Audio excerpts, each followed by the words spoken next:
Welcome back to Gearwire.com. I'm Bill Holland, and I'm here with Britton Weatherall. Hey. And Henry Bianco. Henry, tell us a little bit about yourself. Sure. I am a Virgo. I'm 23 years old. I've been playing guitar for about 12 years now, touring the country for a few of those, and I'm happy to be here. Nice. All right, well, let's move on to site news. In site news this week, we have the Robot Guitar from Gibson, which is a device that essentially has a computer built in that allows you to tune on the fly, whether you want to do open tuning or just tune your guitar instead of having to do it manually. It goes for a pretty hefty price tag of about $2,500. But let me ask you something, Britton. Is it worth it? Is it $2,500 or $25,000? It was $2,500. Are you serious? Only 25? I think it's a stupid idea, but that's just me. So you think 25,000 would be better? No, I think it's just stupid, period. I don't want, I mean, like, I like having my guitar, like, at least, there's some ideology of, like, sweetened tunings, like, intervals and, like, harmonics and stuff like that phase with each other. So when your guitar naturally goes out of tune, sometimes it goes out of tune and sounds better than a strict pitch, especially when your bass player doesn't have a robot bass, all right? And, all these other factors that you have to take in, a robot guitar just sounds like a dumb idea. And who's freaking too lazy to, like, tune their own goddamn guitar? Well, I would tend to agree with you, but, I mean, listening to this new crop of musicians that seem like they're popping up these days, like, a lot of the kids aren't learning how to tune their guitar, so maybe it'll be better for all of our ears if they just have a robot tuning it for them, especially with intonation. Most people really don't even know how to intonate their guitar, and the robot guitar really just visually shows you how to do it. I don't know, man. I think that's just retarded. Although then again, I mean, if you're in a band where you don't know how to tune your guitar, you're not going to be able to afford the robot guitar anyway because it's $2,500. Right. To me, it seems like the sort of thing that it's a really cool technology, but probably will be better suited once Squire can get it cheap enough on their guitars. Well, that's what I'm thinking. If you get it for like $400, $500, then yeah, it makes sense. But I don't know. It just seems like the advent of making people just stupider and lazier. I mean, like, what about alternate tunings? I mean, because you don't have just standards and then drop standards and opens. You also have people who want to tune in A, people who want to tune in, like, other tunings. You know what I mean? Like, I know guys who actually take their two high strings, which is normally known as the B and the E string, and tune them to the same note to create a phasing effect, or a chorusing effect, excuse me. So I think, like, honestly, this guitar is only applicable towards, like, super rock musicians who are extremely, like, lazy. I mean, it's just like only lazy people wouldn't tune their guitar and want an excuse not to, and only people who are so only interested in, like, strumming power chords and not interested in knowing your instrument wouldn't know how to intonate it.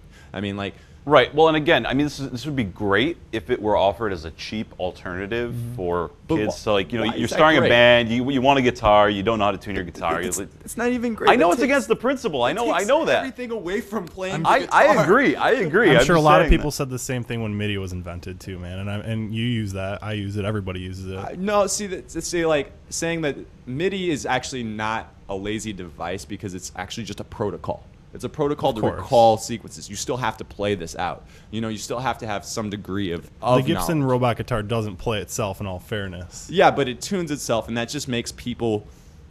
It makes people like basically, that perception that Americans are just fat and stupid. Yeah. Thanks for reinforcing that, Gibson. That's fucking excellent. You get a fucking prize. I mean, it's stupid. All right, well, moving on. Reason 4.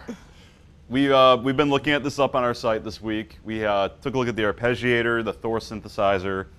You guys have played around with this a little bit. Henry, you have a copy of this, right? I've got 4. Mm-hmm. What do you think of Thor and the arpeggiator? I haven't really played. I haven't really gotten into the arpeggiator yet, but I think Thor is way badass. The modular aspect of it, of being able to put in the different oscillators and things, is really cool and pretty endless. Especially combined with the combinator. Yeah, I like it a lot so far, actually, and I really like the improved sequencer. I think it's the way that they have the tracks all combined. The way you can drag the tracks is great. Yeah. Drawing envelopes, all that stuff is so much easier now. Way easier. It's a lot more like an actual DAW in the way you control it, minus the fact that you can't put audio in it. Yeah. But, yeah. I'm still stuck in the Stone Ages, actually. Reason 1? Yeah, actually, I took... No, I mean, like, I got Reason I have a legal copy of Reason 1 from, like, way back. See, I have 2.5 still, and I'm like, I was like, dude, I'm going to totally, like, load this on my computer because, I got the benefit of working here sometimes. And I went to go to my computer, and I realized that I don't have a DVD-ROM. Are you serious? I'm dead serious, dude. I'm just like, go out and get one at Micro Center, like $20. Dude, it's a P3. I don't even think I can run Reason 4 on there. You know what I Like mean? a PlayStation 3? No, like A Pentium 3. Yeah. Wow. So this Yeah. is we're talking. I'm poor. I feel like we should have a party for you and have a little fundraiser. I can't even afford the OR. I'm po.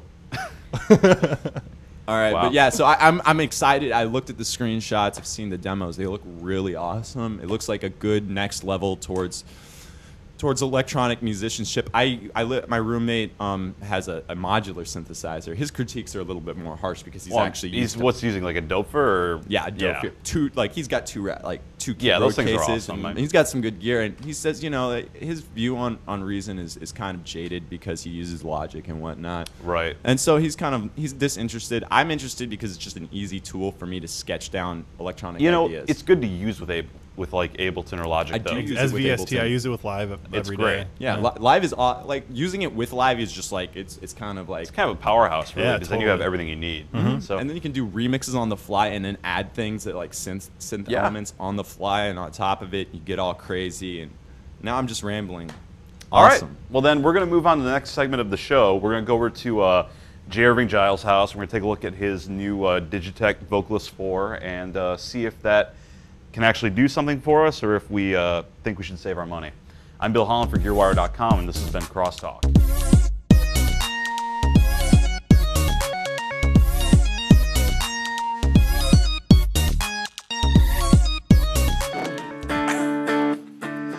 This guitar is playing bad. Okay. Jesus is crying. Cause it's making me quite mad.